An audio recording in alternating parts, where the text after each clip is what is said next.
శ్రీమద్భాగవత గ్రంథానికి నమస్కారం.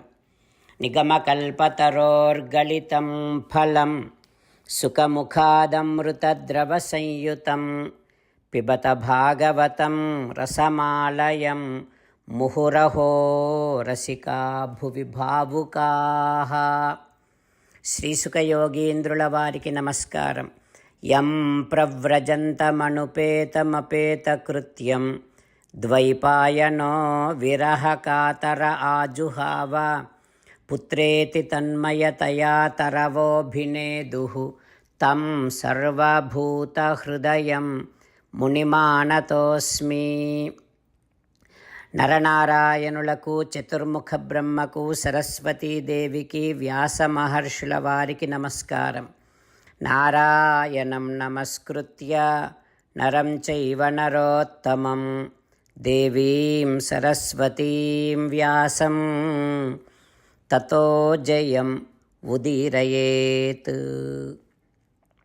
శ్రీమద్భాగవతము 5వ స్కంధములో సూతమహాముని శౌనకాది మహర్షులందరికీ ప్రవచనం చేస్తూ ఈ రకంగా చెబుతూ ఉన్నాడు. ఓ మహర్షులారా, శ్రీసుఖ యోగీంద్రుల వారు పరీక్షిన్నరేంద్రుడికి శ్రీమద్భాగవతాన్ని ఉపదేశం చేస్తూ ఇలా చెబుతూ ఉన్నాడు. ఓ పరీక్షిన్నరేంద్ర, బృహస్పతి గ్రహానికి అంటే గురుగ్రహానికి 16 లక్షల మైళ్ళ పైన, అంటే భూమికి 1,20,00,000 మైళ్ళ పైన శనైశ్చర గ్రహం ఉంటుంది. అది ఒక్కొక్క రాశిని 30 నెలల్లో దాటుతూ ఉంటుంది. ప్రాయేణ హి సర్వేషాం అశాంతికరః. ఈ గ్రహము ఎల్లప్పుడూ అమంగళదాయకమే అయి ఉంటుంది. సరే, ఇక శనిగ్రహానికి 88 లక్షల మైళ్ళ పైన, అంటే భూమికి 2,08,00,000 మైళ్ళ పైన సప్తర్షులు ఉంటారు. భగవతః విష్ణోః యత్ పరమం పదం ప్రదక్షిణం పక్రమంతి.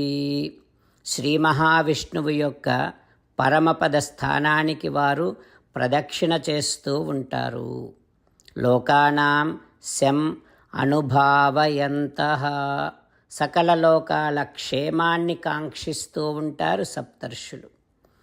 ఇక సప్తర్షి మండలానికి 1,04,00,000 మైళ్ళ పైన ఉన్న ప్రదేశాన్ని ఎత్తత్ విష్ణోః పరమం పదం అభివదంతి. శ్రీ మహావిష్ణువు యొక్క పాదపద్మముల స్థానముగా పండితులు, మహానుభావులు వర్ణిస్తూ ఉంటారు. అక్కడ ఉత్తానపాదసుతుడు, పరమభాగవతోత్తముడైనటువంటి ధ్రువుడు నివసిస్తూ ఉంటాడు. శ్రీ మహావిష్ణువు యొక్క పాదారవిందములను ఋగ్వేద మంత్రాలు అక్కడ స్తోత్రము చేస్తూ ఉంటాయి. అంతేకాకుండా అగ్ని, ఇంద్రుడు, ప్రజాపతి, కశ్యపుడు, ధర్ముడు అనేటటువంటి మహానుభావులు వారందరూ ధ్రువుడి మీద పరమ ఆదరముతో, భక్తితో ధ్రువునికి వందనము చేస్తూ ప్రదక్షిణము చేస్తూ ఉంటారు అంటూ శ్రీసుఖ యోగీంద్రుల వారు శ్రీమన్నారాయణుడి యొక్క సృష్టి వైభవాన్ని వర్ణిస్తూ ఉన్నారు, తెలియచేస్తూ ఉన్నారు. ఆ తర్వాత ఏం జరుగుతుందో రేపు తెలుసుకుందాం. ఓం శ్రీకృష్ణ పరబ్రహ్మణే నమః. ఓం అస్మద్గురుభ్యో నమః. అంతేకాకుండా మనం ప్రతిరోజు శ్రీమన్నారాయణుడికి ఒక 8 పనులు చేస్తాం అని మాట ఇద్దాం. ఎందుకంటే శ్రీకృష్ణ భగవానుడు 18వ అధ్యాయములో 65 నుండి 70వ శ్లోకాల ద్వారా శ్రీమద్భగవద్గీత అంతటికీ సారభూతముగా మనకు 8 పనులు చేయమని చెప్పాడు. అలా చేస్తే చాలు, నేను మిమ్మల్ని అన్ని విధాలుగా రక్షిస్తా అని ప్రమాణపూర్వకముగా ప్రతిజ్ఞ కూడా చేశాడు. అందుకని శ్రీమద్భగవద్గీతను అంతటినీ విన్న తర్వాత అర్జునుడు కూడా చివరకు కరిష్యే వచనం తవ, కృష్ణ నువ్వు చెప్పినట్టే చేస్తా అని అన్నాడు. కనుకనే భగవానుడు అర్జునుడికి అన్ని విధాల విజయాన్ని అందించాడు. మనం కూడా ప్రతిరోజు శ్రీమన్నారాయణుడికి ఆ రకంగానే మాట ఇద్దాం. 8 పనులు చేస్తాం అని మనము మాట ఇస్తే అది అష్టాక్షరీ మహామంత్ర జపము చేసినటువంటి ఫలితాన్ని మనకు ప్రతిరోజు ఇస్తుంది. ఇట్లా మాట ఇవ్వటం కంటే గొప్ప పూజ, యజ్ఞము, తపస్సు మరొక్కటి లేనే లేదు. అందుకని నేను అంటూ ఉంటాను, మీరు మనస్సులో భావిస్తూ ఉండండి. ఈ రకంగా మనము మాట ఇస్తూ ఉంటే శ్రీకృష్ణ భగవానుడి ముఖారవిందములో కలిగేటటువంటి ఆనందాన్ని మనం ప్రతిరోజు దర్శిద్దాం, ఆస్వాదిద్దాం. జై శ్రీమన్నారాయణ. హో శ్రీమన్నారాయణ, నువ్వు చెయ్యమన్నట్టే నేను నిన్నే సంతతము ధ్యానము చేస్తూ ఉంటా. హో శ్రీమన్నారాయణ, నువ్వు చెప్పినట్టే నేను నీ భక్తుడిగానే ఉంటా.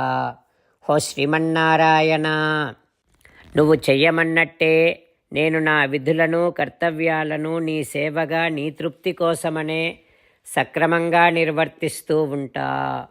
హో శ్రీమన్నారాయణ, నువ్వు చెప్పినట్టే నేను నీవాడిని అనే మహావిశ్వాసముతో నీకే నమస్కరిస్తూ ఉంటా. హో శ్రీమన్నారాయణ, మామేకం శరణం వ్రజ, నన్ను ఒక్కడిని మాత్రమే శరణు వేడుకో అని నువ్వే అన్నావు కనుక నేను నిన్ను ఒక్కడిని మాత్రమే శరణు వేడుకుంటా. హో శ్రీమన్నారాయణ, మా శుచః, ఇక దుఃఖించకు అని నువ్వే నాకు భరోసా ఇస్తున్నావు కనుక నేను ఇక దుఃఖించను. హో శ్రీమన్నారాయణ, నువ్వు చెప్పినట్టే నువ్వు నా కోసమని అనుగ్రహించినటువంటి శ్రీమద్భగవద్గీతను ప్రతిరోజు కనీసము ఒక్క శ్లోకాన్నైనా జ్ఞాపకం చేసుకుంటూ శ్రీమద్భగవద్గీతను అనుసంధానము చేస్తూ ఉంటా. హో శ్రీమన్నారాయణ, నువ్వు చెప్పినట్టే నువ్వందరి కోసమని చెప్పినటువంటి శ్రీమద్భగవద్గీతను తెలియని భక్తులందరికీ తెలియచేసే నా వంతు ప్రయత్నాన్ని నేను నిరంతరము కొనసాగిస్తూనే ఉంటా. హో శ్రీమన్నారాయణ, నేను నువ్వు చెప్పినట్టే చేస్తా, నీకు నచ్చినట్టే ప్రవర్తిస్తా, నీకోసమే పని చేస్తూ ఉంటా. కరిష్యే వచనం తవ. జై శ్రీమన్నారాయణ. భక్తులకు ప్రత్యేకమైనటువంటి విజ్ఞాపన. మీకు అన్ని విషయాలలో వెంటనే మంచి ఫలితాలు రావాలి అనంటే ప్రతిరోజు 1 నిమిషం వెచ్చించి నారాయణాస్త్రాన్ని చదవండి. ఇక మీకు తిరిగే ఉండదు. నారాయణాస్త్రాన్ని పొందడానికి మీరేం చేయాలంటే నారాయణాస్త్రం అనే వెబ్సైట్కి వెళ్ళి మీ పేరు, మీ ఈమెయిల్ ఇస్తే మీ ఈమెయిల్కి నారాయణాస్త్రం PDF వస్తుంది. అందులో ఒక రామాయణ శ్లోకం, ఒక గీతా శ్లోకం, ఒక విష్ణునామం ఉంటాయి. ఆ 3ంటిని కలిపి నారాయణాస్త్రం అంటాం. ప్రతి ఒక్కరికి వేరువేరు శ్లోకాలను ఇస్తున్నాం. ఆ రకంగా ఎవరి శ్లోకాన్ని వారు ప్రతిరోజు తప్పనిసరిగా చదవటం వలన ప్రతిరోజు ప్రతి 24,000 భక్తులతో ఒకసారి సంపూర్ణ రామాయణ పారాయణ, 33 సార్లు శ్రీమద్భగవద్గీత పారాయణ, 24 సార్లు శ్రీ విష్ణు సహస్రనామ స్తోత్ర పారాయణ జరుగుతుంది. ప్రతి ఒక్కరికి అంతటి విశేష ఫలితము ప్రతిరోజు లభిస్తుంది. అందుకని మీరు, మీ కుటుంబ సభ్యులు అందరూ ఒక్కొక్కరు ఒక్కొక్క నారాయణాస్త్రాన్ని వెంటనే పొందండి. జై శ్రీమన్నారాయణ.